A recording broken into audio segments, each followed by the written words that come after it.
Can we find the killers?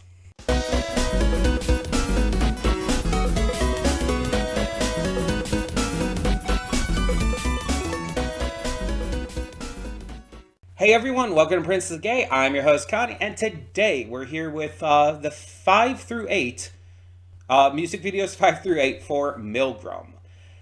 So yeah, last month we reacted to the first 4 videos of the MILGRAM series. This is a series of music videos, this kind of like interactive thing that was done on YouTube.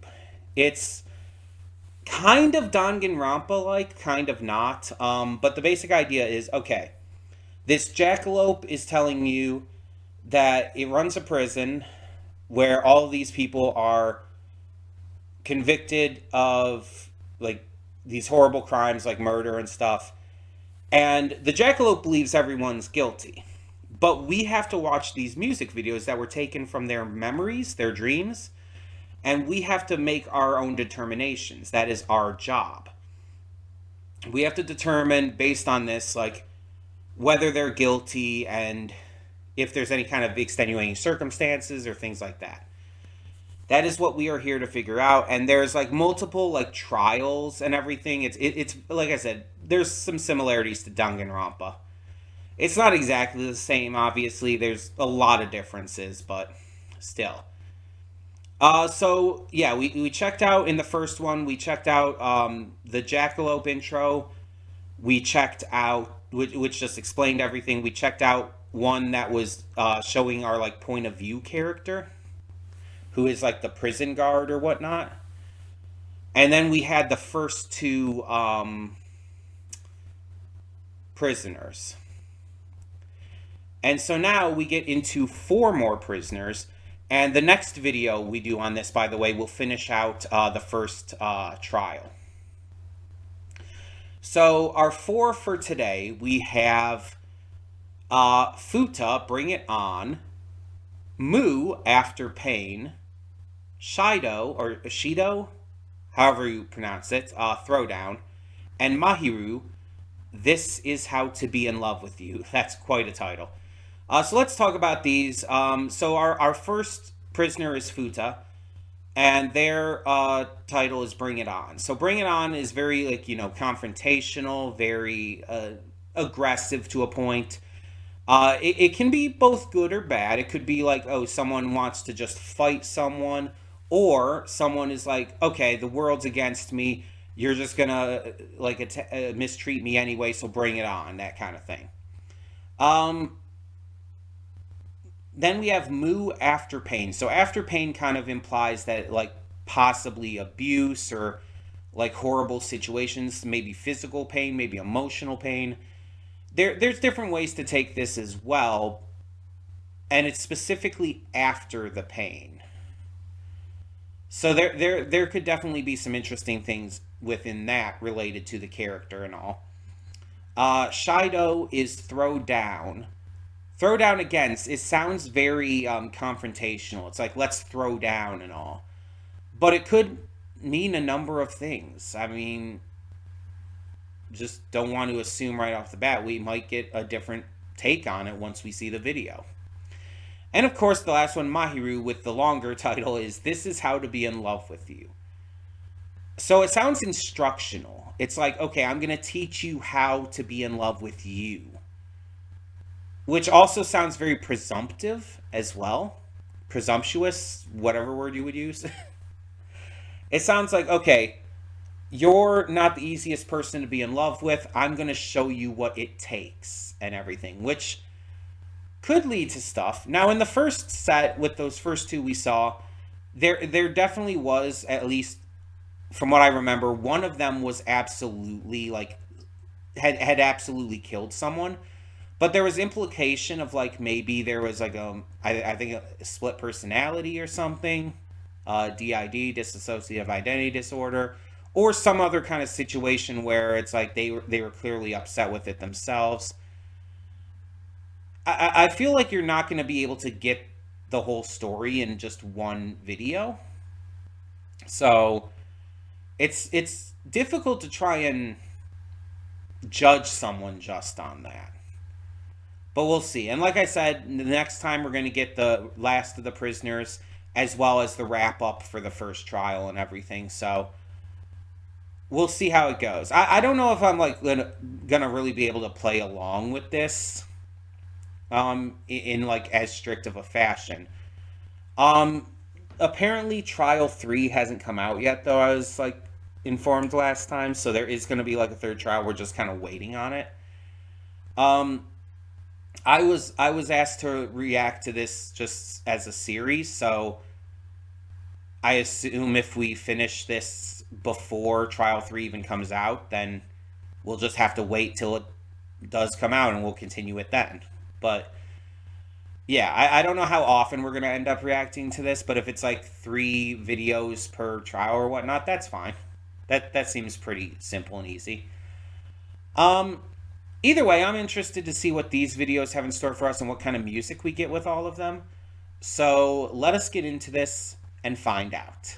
Hold up just a second there. Before you click that link down in the description below to go to today's reaction, I just wanted to take this moment real quick to remind you of all the awesome content we have on the channel. Between Monday and Friday, we have a plethora of awesome series reactions, with 2 on Wednesday. We also have movie reactions every Saturday and Sunday. I do pre-record them during the week, but upload them on the weekend. And don't forget about all the awesome gaming content over on the Princess of Gaming channel. Every single day of the week, we have some awesome Let's Plays for you. A bunch of different things to check out, and more coming in the future. And don't forget to click that subscribe button or like the video if you really enjoy the content I'm putting out. There will be more to come in the future. In the meantime, thank you so much for tuning in, and let's get this going. And we are back, and we'll begin with spoilers in 3, 2, 1, now. I gotta end up putting a note for myself somewhere to remember to record these off of YouTube specifically for the subtitles. Because it's like I can't get the subtitles any other way. And especially knowing after watching these 4 videos, I need the subtitles. It gives so much context. The videos alone don't give enough. So let's talk about these. So the first one we had was Futa, Bring It On. We have this guy who's like this gamer. He's big into the gaming scene, probably plays professionally. But it seems like there's a possibility that he's really toxic online. Like we see a lot of like social media aspects to it and everything, and so it's kind of maybe implying that he possibly didn't kill someone directly but drove someone to maybe commit suicide. Which like cyberbullying and stuff, you're absolutely like, responsible for anything that you cause to happen with that. It's absolutely your fault if something does occur and you were like aggressively cyberbullying someone. But I feel like there's not enough context to exactly say what happened yet. I feel like there's more that we need to hear for that. The second one, however, is not very subtle about it. Moo after pain. So Moo was this girl who was being aggressively bullied very consistently to the point where she became extremely depressed and suicidal. She was in a very bad place and then at some point decided to stand up for herself. There was this other specific person, the person she killed. It looked like she was reaching out to her, like she wanted to try and connect or tried to stop it, but it wasn't working, and so like she snapped and she used a box cutter and killed her. And it's not 100% clear to me if that was one of the bullies, because the bullies, like, we didn't really see their faces in full view. I'm thinking it might have even not been a bully necessarily, but someone who maybe she reached out for help to and they didn't help. And she just kind of snapped at that moment, like right there after she had been bullied. Someone who was just passing by. I'm not 100% sure. But either way, she did kill someone, and we saw that very much is the case. There's a lot of questions to ask, though, as to would this count as self-defense? Because self-defense is one of the only cases where I believe that killing someone is justified. If you truly believe your life, your safety, you're in danger, and you have no other option but to fight back, and it happens to cause someone to die, if you truly felt you were in danger, I believe that it is justified. And I mean truly. I'm not like talking about someone using that as like an argument to just justify their murder because they're, a psychopath. I mean, like, genuinely. It's it's hard to say because again, I don't 100% know who the victim, like how the victim connects to all this. Was it a passerby? Was it a bully as well? It's hard to say. I feel like there's some context we could get that would add into this. But definitely out of the four we saw today, the most blatantly, like, guilty of having killed someone, like, unquestionably, she did do it. Next, though, we go to Shido. Shido throw down. So it seems like Shido was like a doctor at a care facility. Maybe it was a hospital. I don't know. It looked like a care facility to me, more than like just a full on hospital.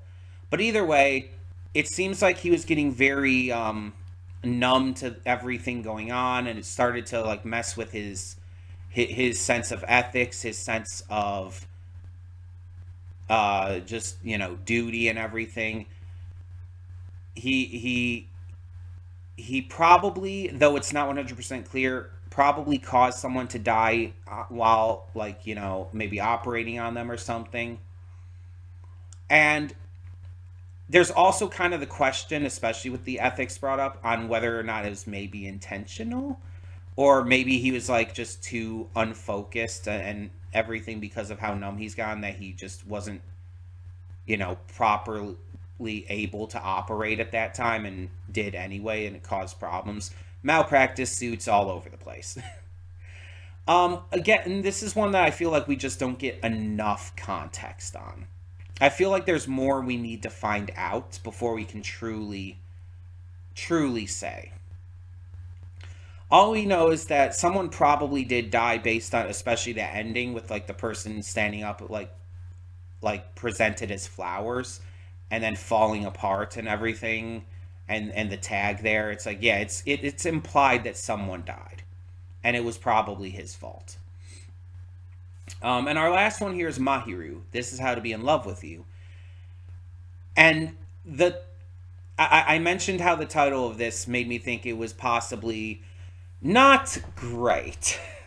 I mentioned how it sounded like it was like instructing someone how to love, and it's like it sounded very like hand wavy with that.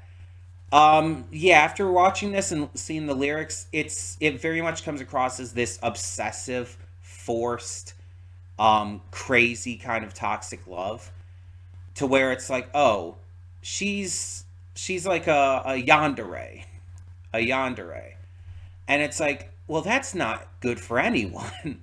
And even though the video and everything doesn't actually actively imply that someone died, there's little hints in there that implies that it's possible that she might have caused. And if she is a yandere, then it's very possible. Because that's very much a yandere for you. You ever seen Mirai Nikki, Future Diary? It's like, yeah, Gisai, that crazy bitch. Um, yeah, just like with the ones from last time, it's like it gives us only a little bit here, and that's the thing, because the second trial is going to like dive further into all of these characters and all, right? So we're gonna get more information as we go on. But out of these four that we did today, I think the one who, again, is technically speaking the most guilty is Moo, because we know for a fact Moo did kill someone. the only one who we actively know for a fact killed someone. The others, there's implication, strong implication even, but there's not anything we like were shown directly. The closest second one is Shido, but the thing again with Moo even is like, was it self-defense or not? There's just a lot of things that we don't know that could really change everything about it. So I feel like there's more info to just find out with all of these. I feel like we can't judge based on this little bit. It is really interesting though, like using these music videos to tell these kind of stories and everything. It is really interesting. There's a lot of depth here, a lot of things that like there's certain things I can connect to and relate to. Mind you, like as much as I connected with Moo on being bullied and feeling depressed and stuff, not so much the snapping and killing someone part. I haven't done that, surprisingly so. No, because I'm not the kind of person who snaps really when I get like really upset or emotional. Excuse me. I like having some like light hiccups.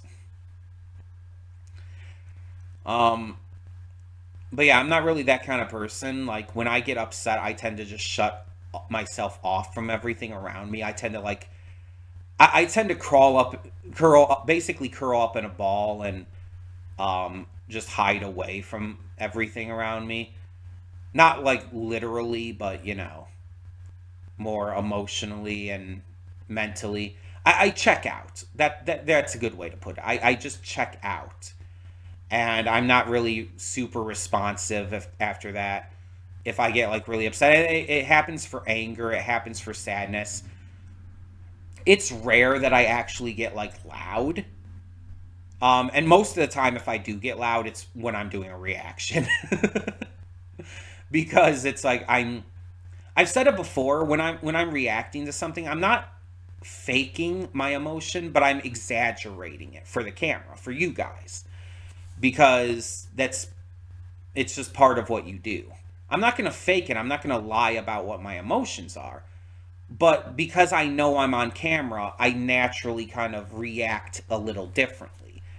I express the same emotions I would feel no matter what, but I express them in a different way that tries to make it more entertaining for you guys. You know what I mean? It's very different when I'm actually just watching or doing something on my own. Um, but yeah, usually I just end up, even a lot of times when I'm reacting to something, I'll end up becoming very quiet if I'm like really angry or really sad or something. Like I do tend to get really quiet still. But yeah, you get the idea. But like I said in the video, in the reaction, if any questions I have or whatnot are spoilers, do not answer them, please. Obviously, more stuff can be revealed as this goes on, and I don't want to be spoiled on anything. When I'm asking questions during a reaction, it's usually my way of just expressing my thoughts. It's my way of like, you know, processing everything that's happening. I don't necessarily want an answer unless it's something that can be answered within the scope of this thing that I'm currently reacting to. But if it's a spoiler for the future, I never want it answered. Unless I say otherwise, which, if it's a spoiler for the future, shouldn't be happening anyway. But unless I say otherwise, it's like just only answer things if it's like directly connected to what I'm watching. And I just missed it or something. Which does happen sometimes, but yeah, I'm very interested to see where these continue to go, because it definitely makes you think. It definitely gives you a lot to think about, and a lot of emotions to kind of try and figure out, a lot of stories to think about. Um, like I said before, I don't know when I'm going to get to the next step, but it's going to be the last step for the first trial, because I think we only have like what, three more prisoners to get through. Maybe two more. Two or three more prisoners, And then we have to get to like the aftermath thing. Like I can look up right here because I still have the thing up. Yeah, we have one, two, three more prisoners, and then we have Jackalope's report on the end of the first trial. So yeah, we have three more, and then the report, and then we'll be done with the first trial, and then the second trial commences after that. Okay, so that's gonna be next time. I don't know exactly when it's gonna be. It's just I try to space things out so I can get to other stuff as well. So we'll try to get to. I've said this with other stuff, but we'll try to get to these at least once a month. I did the first one at the beginning of January. I'm now doing this one at the beginning of February. So it's like, I'm going to try to keep that up, but it might be sooner. It's just whenever I decide I want to get to the next part, you know? So we'll see. We'll see. In the meantime, yeah, tell me in the comments below what you thought of this, what you thought of this set. If you think I misunderstood anything or whatnot, please feel free to talk about that. Just, again, nothing that would spoil anything coming in the future. Or if you just have a different interpretation of something that was, like, you know, depicted there. That's fine. Talk about that. Just no spoilers. That being said, thank you so much for tuning in. I'm Connie, and I'm signing off. See y'all next time.